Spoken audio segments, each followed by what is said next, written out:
Boa noite, irmãos. Nós estamos mais uma vez aqui na casa de Roberto, nesse estudo de discipulado de doutrina, como é que um crente deve viver. E uma coisa muito importante é que o crente saiba como batalhar pela fé, uma vez por todas entregue aos santos, como ele aprenda a guerrear. E essa é a mensagem número 2. Essa batalha, o tema dessa mensagem é a batalha para arrancar os perdidos das mãos do diabo.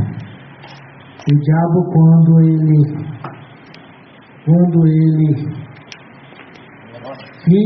enterra suas garras em uma alma, ele faz isso com muito vigor.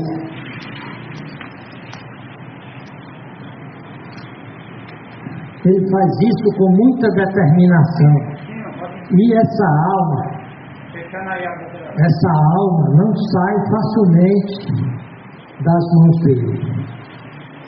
E nossa mensagem hoje é a batalha para arrancar os perdidos das mãos do diabo.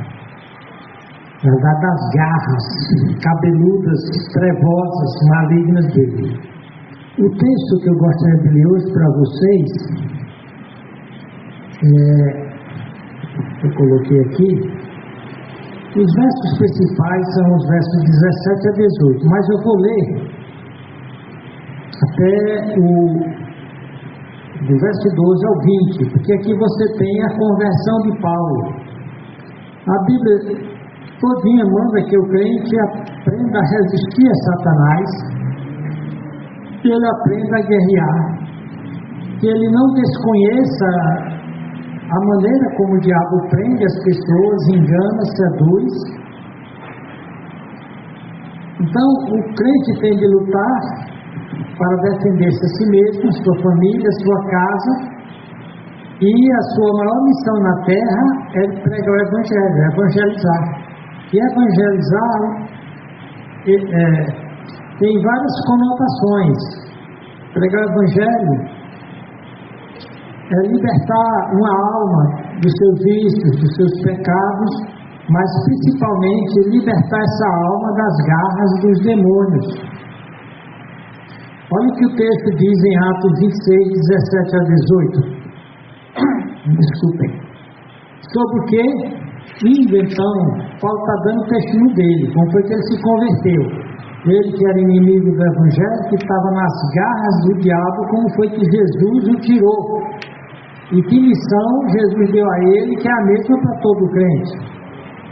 Sobre o que indo então a Damasco, com poder e comissão dos principais sacerdotes, ou seja, para prender e julgar e até matar, como ele deliberou a favor da morte de Estevão. E ele ia para Damasco para tentar barrar o crescimento do Evangelho lá. É assim que o diabo faz. Nesse momento ele estava sendo um instrumento de Satanás para impedir das pessoas se converterem. Porém, aqui diz, ao meio-dia, ó rei, está dando testemunho ao rei, vi no caminho a luz do céu que excedia o esplendor do sol. Excedia, era mais brilhante do que um sol comum, era ao meio-dia, o sol estava brilhante. Mas imagina uma luz mais brilhante do que a do próprio sol, cuja claridade me envolveu a mim e aos que iam comigo. E caindo nós todos por terra, ouvi uma voz que me falava em língua hebraica, dizia: Saulo, Saulo, por que me persegues? Dura coisa que é recalcitrar contra os aguilhões. Ou seja, dura coisa é você lutar contra Deus, lutar contra o reino de Deus. É o que significa essa expressão. Dura coisa é deixa-me ver onde foi que eu deixei o texto. Dura coisa que é recalcitrar contra os aguilhões. E disse eu: quem é, Senhor? É Paulo perguntando, né? E ele respondeu: eu sou Jesus a quem tu persegue. Então, Paulo aqui está sendo comissionado. Ele tem um encontro com Jesus que vai mudar completamente o foco da sua vida, toda a sua existência. É o que acontece quando alguém realmente encontra com Cristo. Ele diz aqui: eu sou Jesus a quem tu persegues, mas levanta-te e põe-te sobre teus pés, porque te apareci para isto, para te pôr por ministro, ou seja, servo, aquele que trabalha como obreiro, e testemunha, aquele que fala o Evangelho mesmo à custa da própria vida. Ele disse: testemunha tantas coisas que tem visto como aquelas pelas quais te aparecerei ainda, livrando-te deste povo e dos gentios, dos pagãos, a quem agora te envio. E agora, para que era que Jesus mandava Paulo para os descrentes? Quando Deus nos manda pregar o Evangelho, Ele nos está mandando fazer o quê? Isso fica bem claro aqui para Paulo. Eu estou te mandando, Paulo, eu vou te livrar desse povo, dos pagãos, até tu cumprires essa obra, para ali abrires os olhos das trevas, para abrires os olhos e das trevas os converteres à luz, os converteres do poder de Satanás a Deus. Veja bem, pregar o Evangelho é tirar alguém das trevas, tirar alguém das garras de Satanás, do poder de Satanás, converter ela para Deus, a fim de que recebam a remissão ou perdão de pecados e herança, ou seja, o céu, entre os que são santificados pela fé em mim. Paulo continua: por isso, ó rei Agripa, não fui desobediente à visão celestial.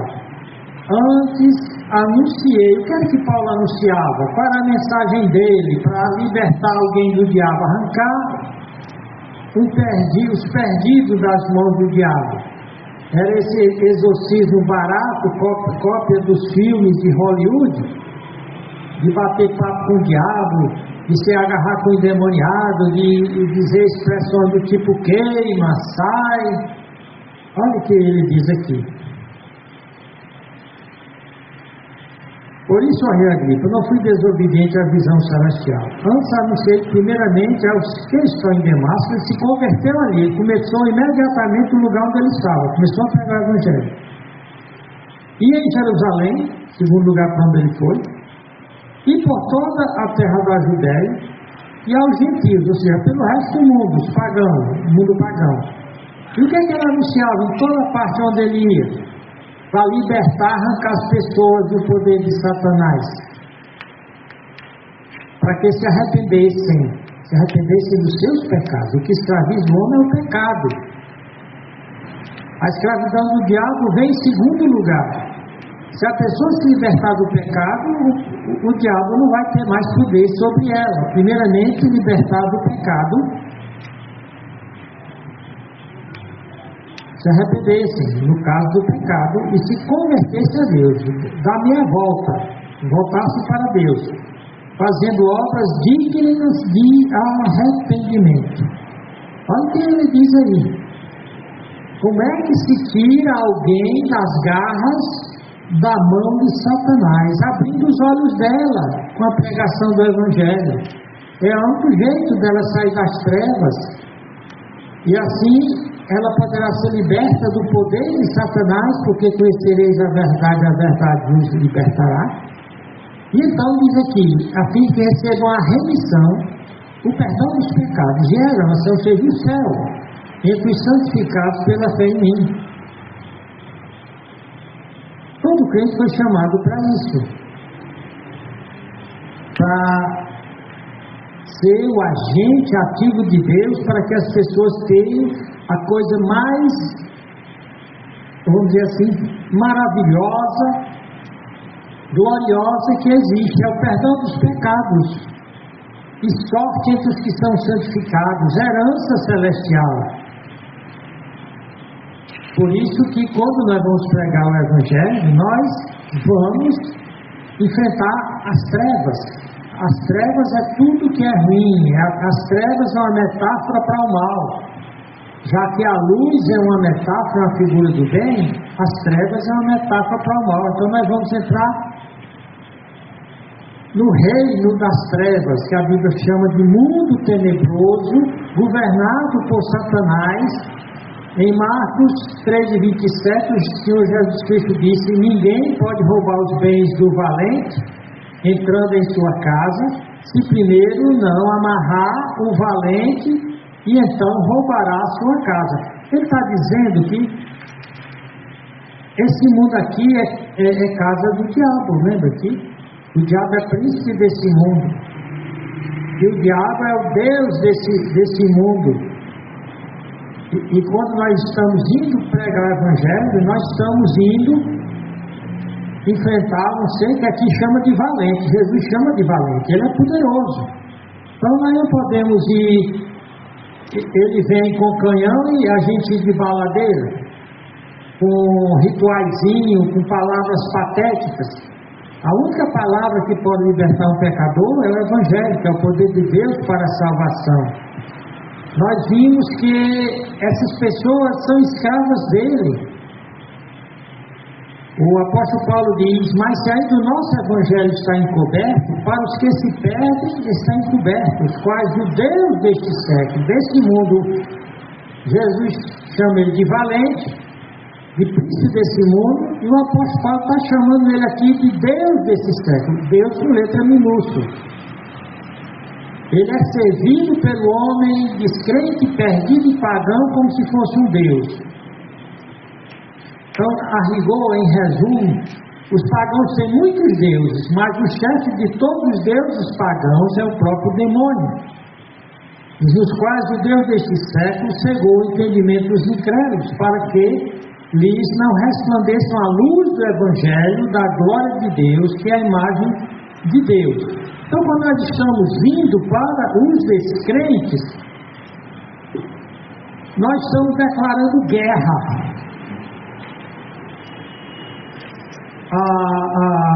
ao diabo. E essa guerra é bem real. Só para você ter uma ideia,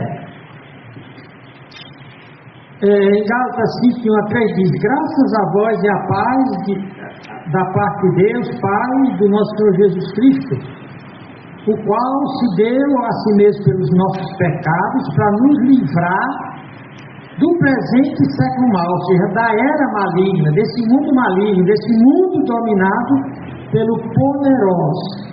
Essa palavra poderosa, ela, quando é usada no sentido neutro, fala do mal em geral. Mas quando ela fala no masculino, está se referindo a Satanás, o maligno. Então, para nos livrar do presente, da presente era maligna, do presente século mal, segundo a vontade de Deus Pai, a qual seja dada a glória para todos sempre. Então, o que o apóstolo Paulo está querendo dizer com isso? Ele está dizendo que há um meio de se libertar uma pessoa desse planeta. Elas estão presas de uma força tenebrosa, de um valente, e só Deus realmente pode enfrentar. Por isso que Paulo diz: somente na força de Deus, revestir da força do poder de Deus, vestir toda a armadura, e lá a promessa para você ficar firme. Porque primeiramente, quando você se converteu, você foi livre das garras dele, pela obra gloriosa de Jesus Cristo, que lá, conforme diz lá em Colossenses 1:13-14, em Hebreus, no capítulo 4, diz que Jesus Cristo veio para destruir as obras do diabo, e que estamos vivendo em um mundo onde a maioria das pessoas não são libertas por Satanás, são marionetes, são escravos, são zumbis, nas mãos de Satanás. Então nós vamos enfrentar oposição, guerra espiritual em nossa caminhada com Cristo. O próprio Senhor Jesus Cristo, lá em João 17, quando ele diz: não peço que eu os tire do mundo, mas que eu os guarde do mal. Ou seja, do mal, tanto o mal geral, como qualquer negação do bem, como o mal personificado na pessoa de Satanás. Ele diz que nós estamos no mundo, mas nós não somos do mundo, e ele não pede que ele nos tire do mundo, mas que nos guarde do maligno. O próprio Pai Nosso, que foi a oração que ele nos ensinou, como discípulos dele, nos exorta a nos mobilizarmos a buscar o reino de Deus, no qual fomos chamados para fazer a sua vontade, servir a sua vontade, e sabendo que não vai ser fácil servir a Deus, não vai ser fácil ser crente. Tem um hino que diz que vale a pena ser crente. Eu acredito que os compositores de música deveriam fazer um hino, não só apenas que vale a pena ser crente, mas que é muito difícil ser crente. Por isso que a maioria abandona a caminhada. Mas que é possível resistir ao diabo. A redenção, a libertação que ele prometeu lá no Éden, quando ele disse que Jesus Cristo viria esmagar a cabeça da serpente, que seria um conflito terrível. Depois da queda haveria um conflito terrível aqui na terra, e que nós deveríamos então estar preparados para uma guerra contra um valente, contra um falso Deus, contra um falso religioso, né? Porque ele se apresenta como Deus, como falso governante, como Deus dessa era. Porém, quem está do lado de Deus está do lado da força. Tinha até o filme Guerra nas Estrelas, que tinha dois lados. Era um filme de inspiração taoísta, que dizia que existiam duas forças com poder igual, a do bem e do mal. Como se isso é uma mentira. Todo poder está com o bem.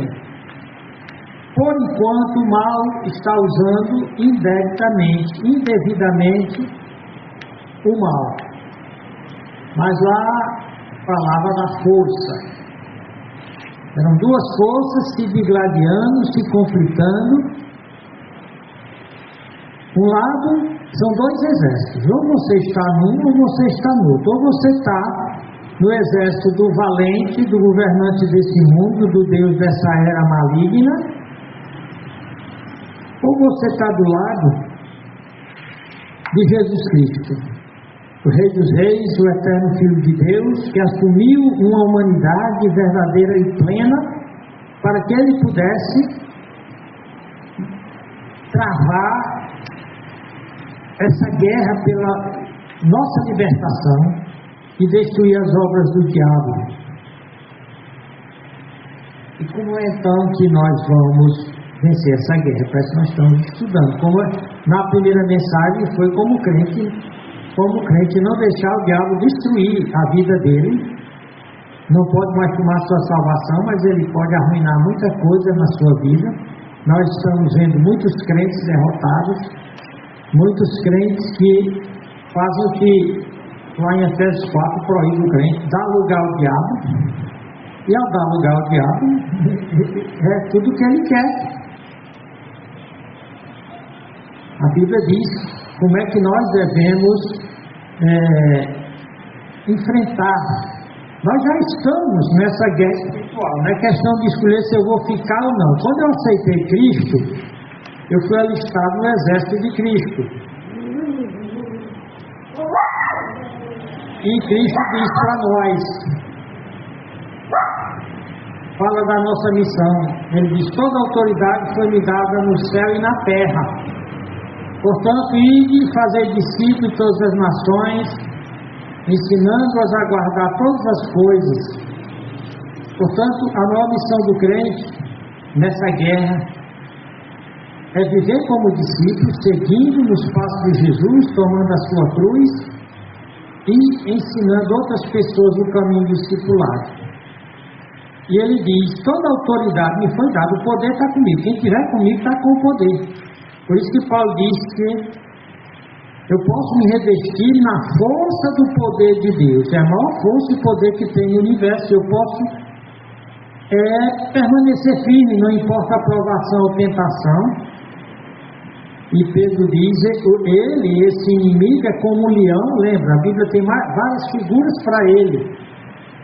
Chama ele de valente, de Deus falso desse mundo, de príncipe, de governante desse mundo. Mas para descrever o seu caráter feroz e enganoso, diz que ele é como a serpente e como o leão. E como o leão, Pedro diz que ele anda em derredor procurando alguém que lhe dê lugar para ele entrar. Porém, Jesus disse: eu vou estar com você todos os dias até o final do mundo. É essa presença de Deus na nossa vida, o seu poder e promessa, para que nós possamos servi-lo sem viver atemorizado, mostra que não é fácil ser crente, mas pior é não sendo crente. Se não é fácil ser crente, mais difícil é sendo escravo de Satanás. Portanto, não há como fugir nessa guerra. Você está nessa guerra como combatente ou como prisioneiro do inimigo. A Cristo disse: no mundo passareis aflições, mas tenha bom ânimo, vem o mundo, para que você seja mais que vencedor. Então é muito importante ver que essa é uma guerra fantástica, real,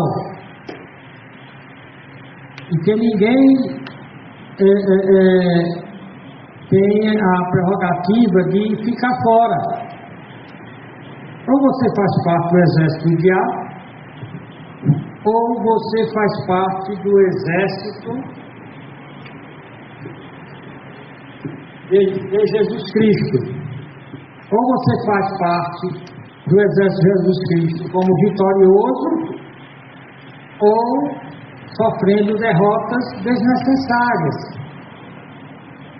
É muito importante quando Paulo diz: permaneça firme contra as ciladas, contra os esquemas do diabo. Permaneça firme contra as acusações do diabo, porque outro nome que é dado para o diabo é acusador. Ele vai lhe acusar. Ele vai passar o tempo tentando intervir nos seus pensamentos, lhe dando sugestões. E se você fosse crente, você já tinha saído daquela provação. Se você fosse crente, tais e tais coisas não teriam lhe acontecido. Então ele vai intervindo, vai fazendo acusação. Se você fosse crente, você não tinha feito essa coisa. Pode ser que você tenha caído em algum pecado, mas se arrependeu, mas ele vai ficar jogando na sua cara. E a Bíblia diz que ele opera com todo engano. E a única maneira de ser enganado por Satanás é se enriquecendo com a palavra de Cristo, tomando providências para não cair nas suas tentações, nos agarrando a Jesus Cristo ressuscitado e andando de modo digno do Senhor.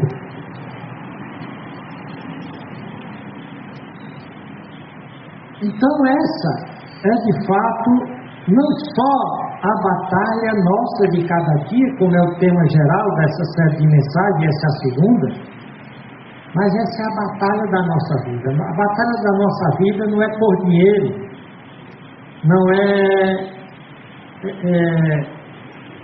por status social, familiar, por sucesso.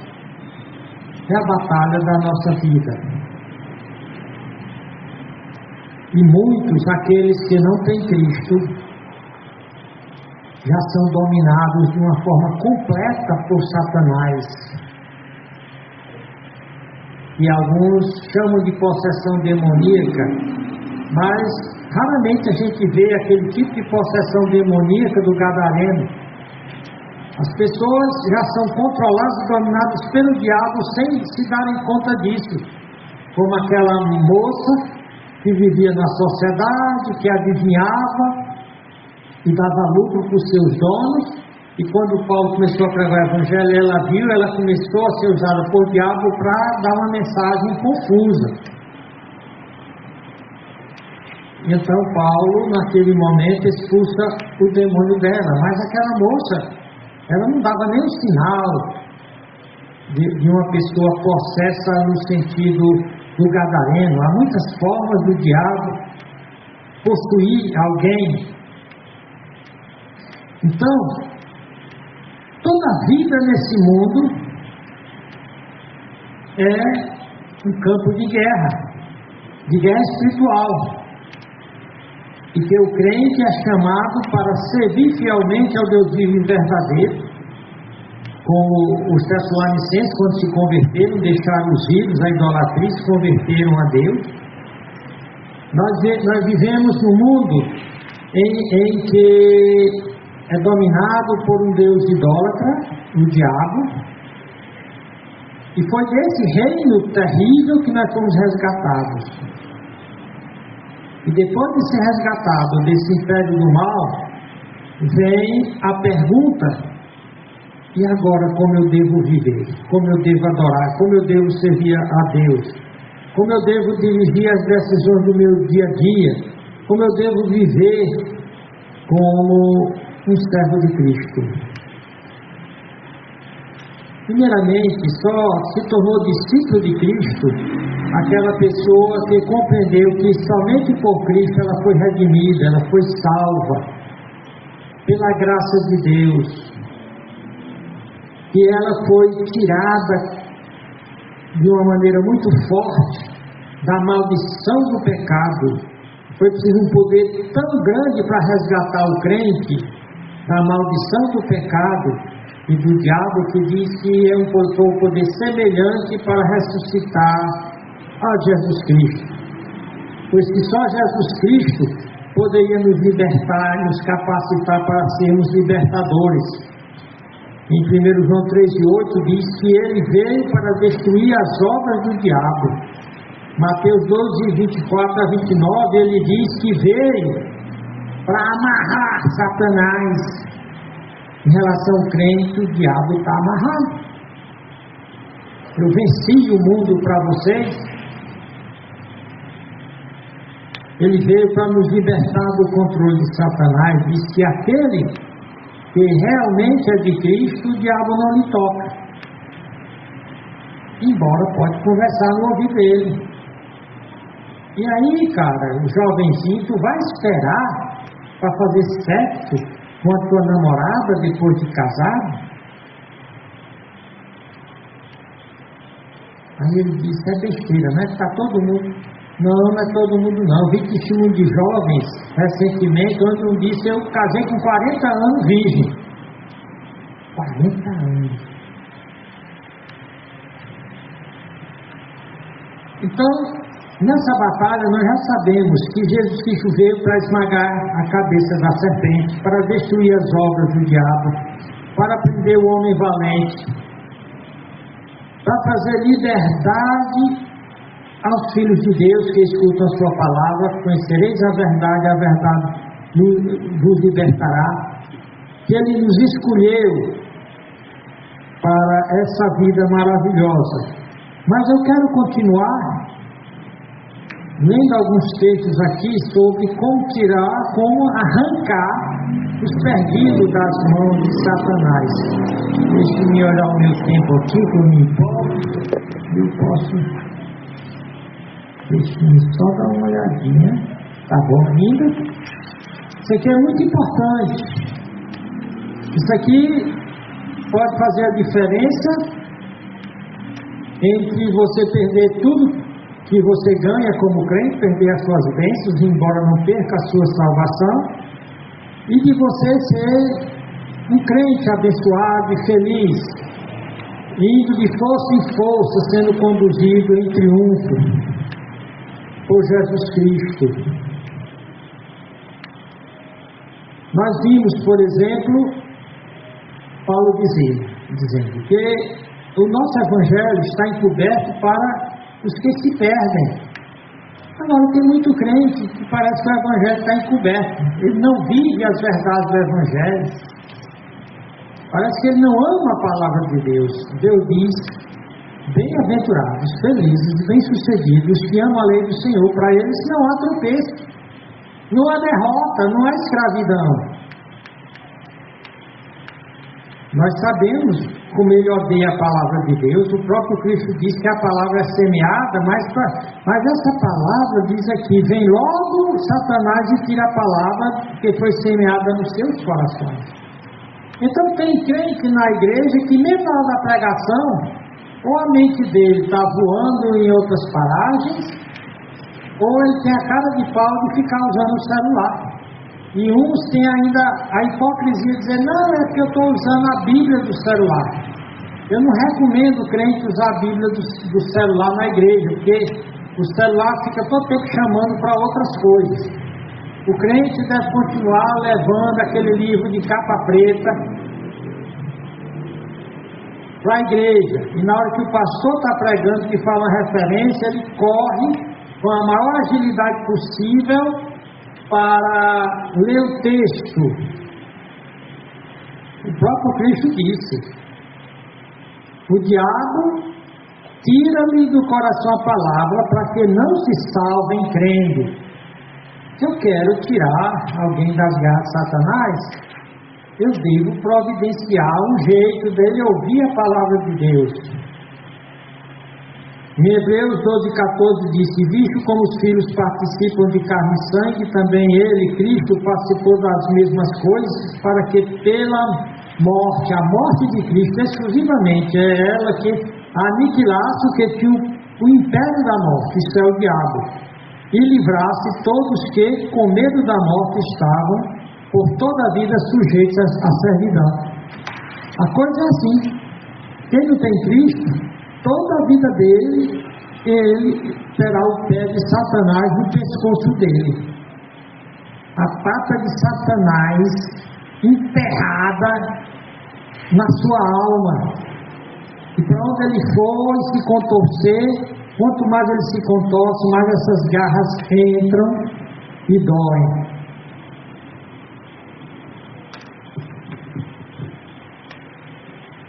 Pense nisso.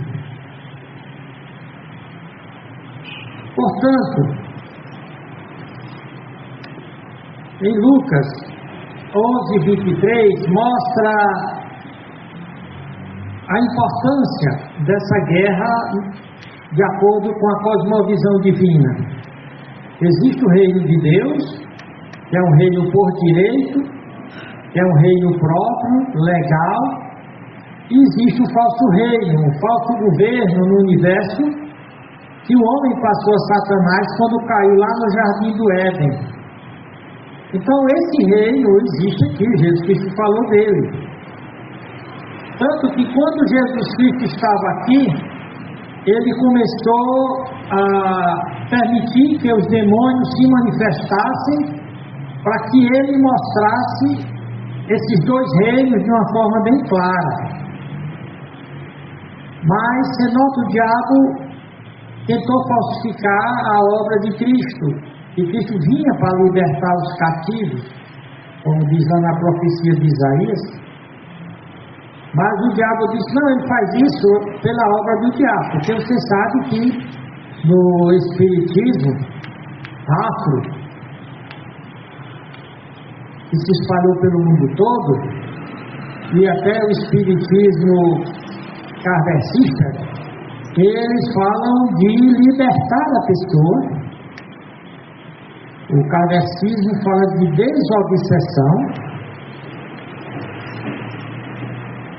E naquela época já tinham aqueles a bruxaria, a feitiçaria e o espiritismo são as religiões mais antigas do mundo. É dito que a primeira sessão espírita foi quando o diabo usou a serpente como cavalo, e esse é o nome usado no baixo espiritismo para o médium que recebe uma entidade, um orixá, um caboclo, um preto velho, que na realidade, pela Bíblia, são demônios. Então o diabo usou aquele cavalo, a serpente foi o médium e o diabo foi o espírito que se apostou dela, e começa lá. A rigor, essa guerra que começa de uma forma declarada depois da queda, os princípios da queda começaram em uma sessão espírita. E a partir dali, o diabo promete libertação através de cerimônia, através de exorcismos, através de rituais, através de objetos sagrados. Por exemplo, o cinema retrata Drácula. Drácula é uma possessão demoníaca. O Drácula é uma espécie de espírito maligno, de demônio. Aqueles que são lobos, lobisomem, também são possessões demoníacas. E o mundo das trevas, a força das trevas, que não vale nada em relação à força de Deus, ela escraviza e depois ela mesma promete libertar. Então, já ao longo da história existiu essas formas de exorcismos através de rituais. É dito, por exemplo, se você quer matar tipo um Drácula, como é que chama? Tem o lobisomem, mas tem outros. Essas encarnações do diabo, você usar uma bala de prata. Tem os caçadores de demônios que usam balas, flechas. O filme Exorcismo, o padre lá usava água benta, crucifixo, mas nada disso fez efeito contra o demônio. Isso é patético. Então aqui eles disseram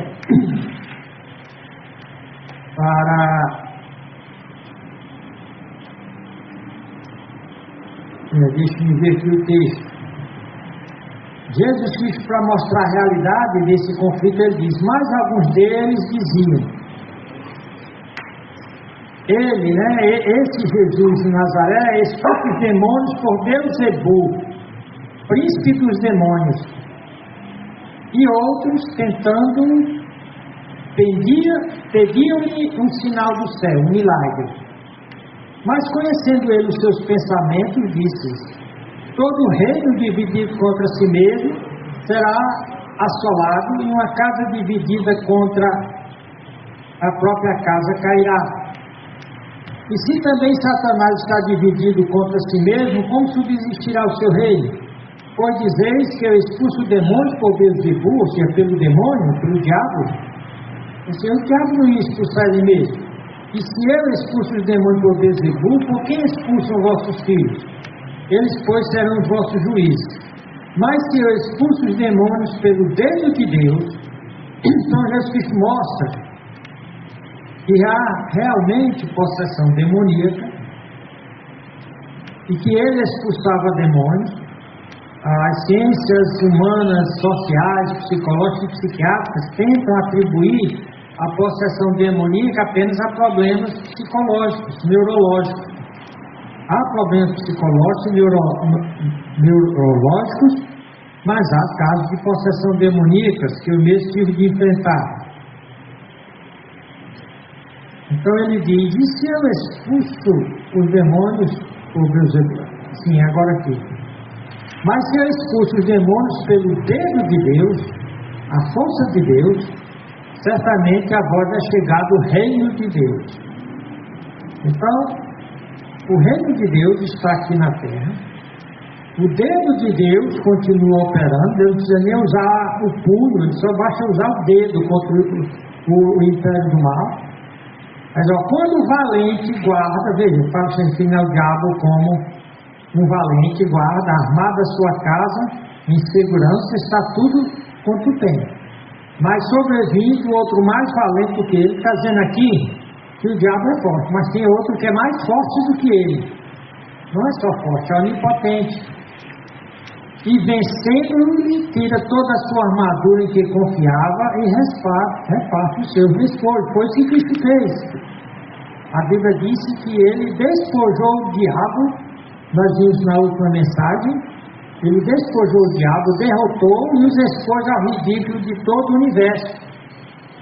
O diabo e todos os exércitos são nadica de nada para Deus, não valem nada. Nunca foram uma ameaça para Deus. Então Cristo diz uma coisa interessante: quem não é comigo é contra mim, quem comigo não ajunta espalha.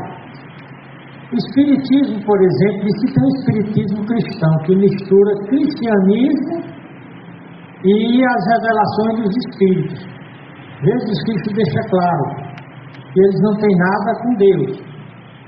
Se eles ajuntassem com Deus, aceitariam o Evangelho todo e não iam atrás de mortos para fazerem revelação. A Bíblia diz que o homem, em lugar de consultar que é um erro fatal, os homens consultar os mortos em lugar de consultar a Deus.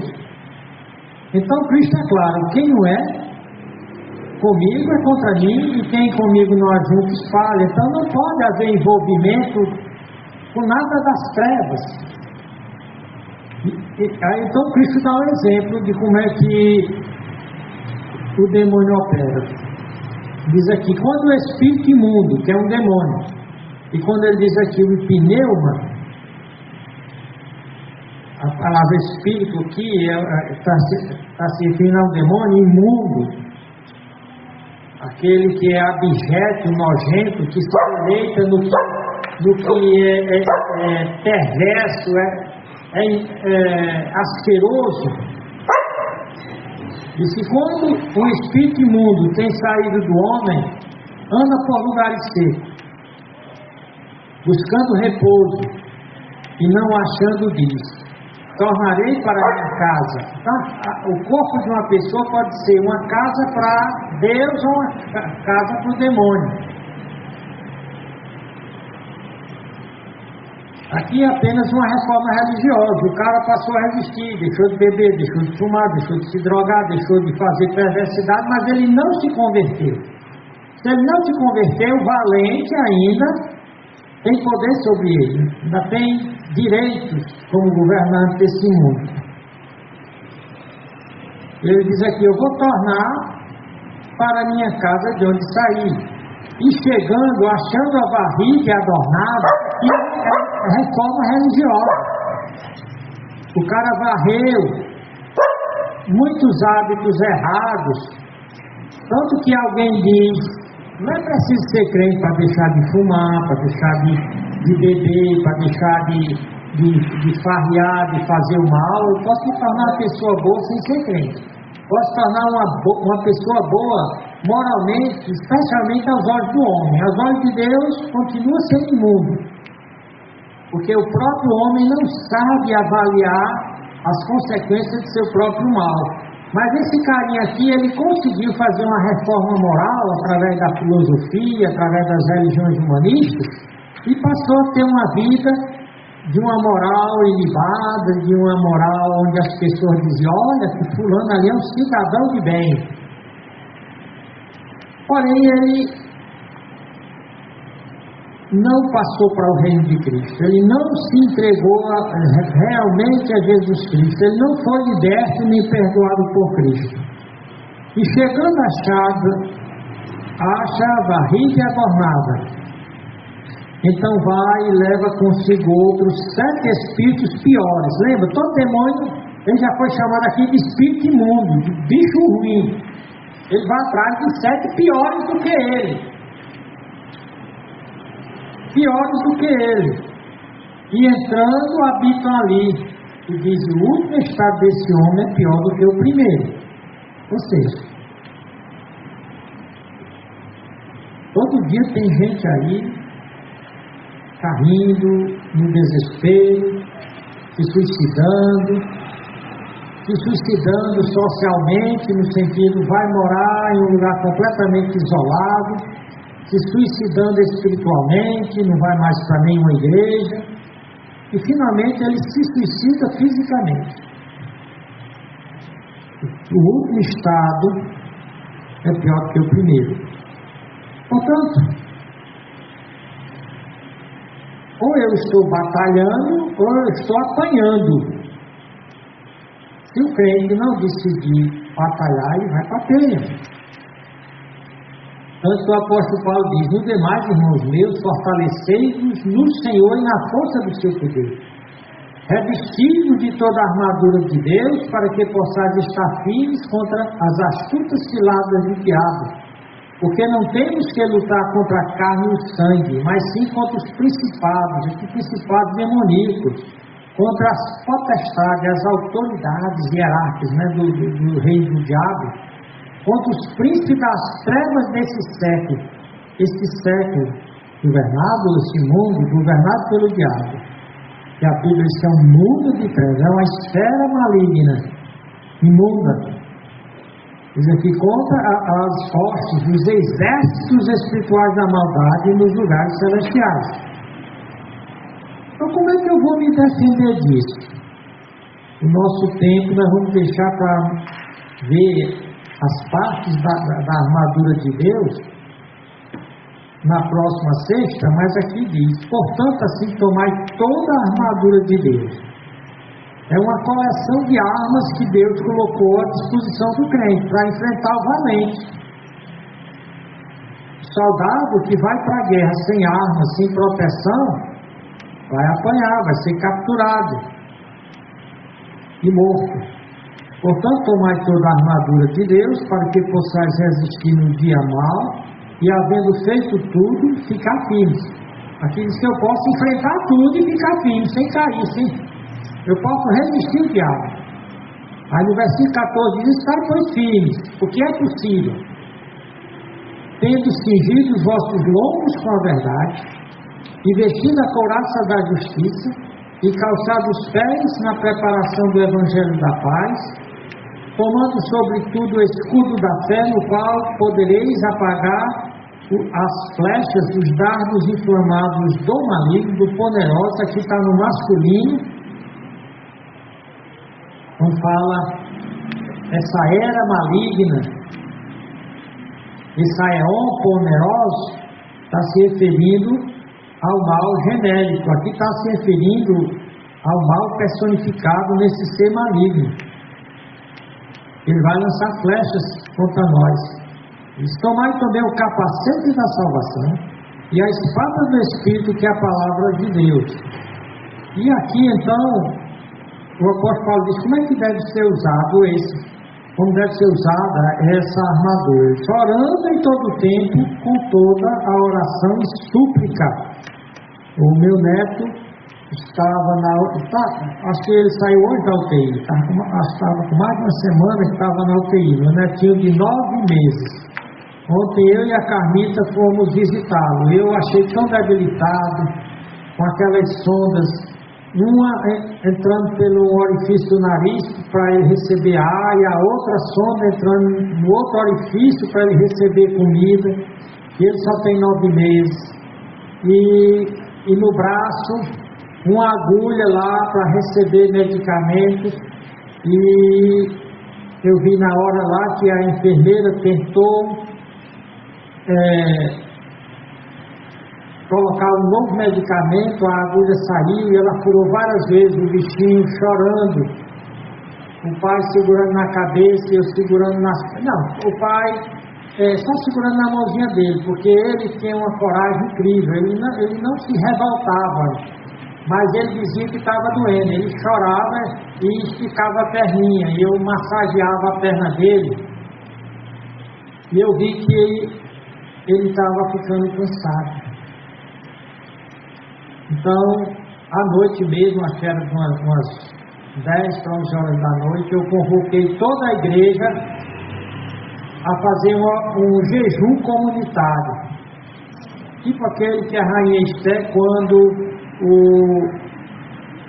povo de Israel estava ameaçado de ser exterminado pelo maligno Amã, a Esté ia falar com o rei para lhe dar o direito de se defender e lhe dar recursos, armas para se defender dos emissários de Amã.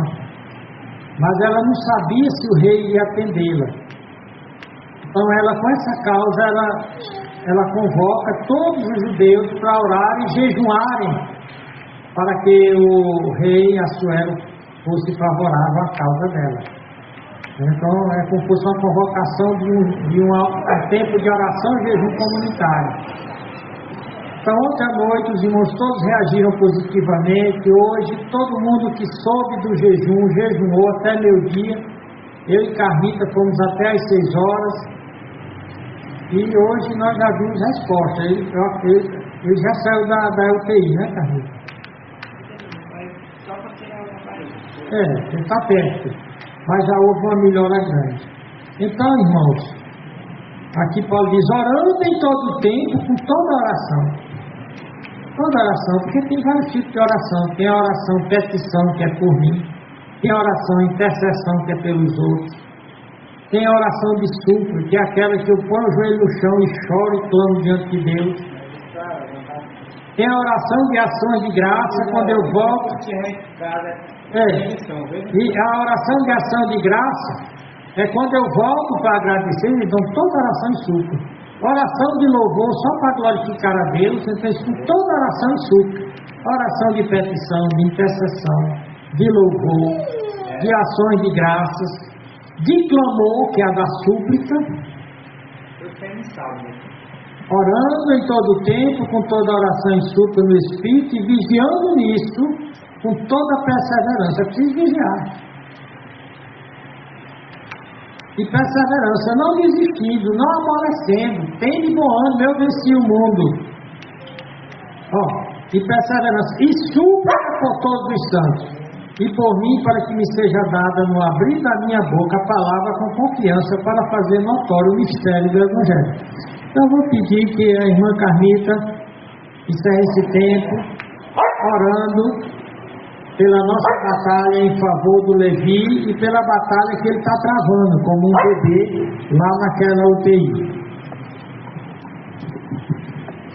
Senhor Deus, nosso Pai, nós estamos na Tua presença para te agradecer, te engrandecer, exaltar o Teu nome, Tu és grande, misericordioso, e Tu diz, Senhor Deus, que Tu mora nas alturas, Tu mora entronizado no Teu trono, mas que o Senhor se importa conosco, que somos pequenos, principalmente que o Senhor não vai rejeitar um coração contrito que te busca. E a tua palavra diz que todo aquele que te busca te encontra. E eu quero te agradecer por esse dia, pelas orações feitas, pela melhora do Levi.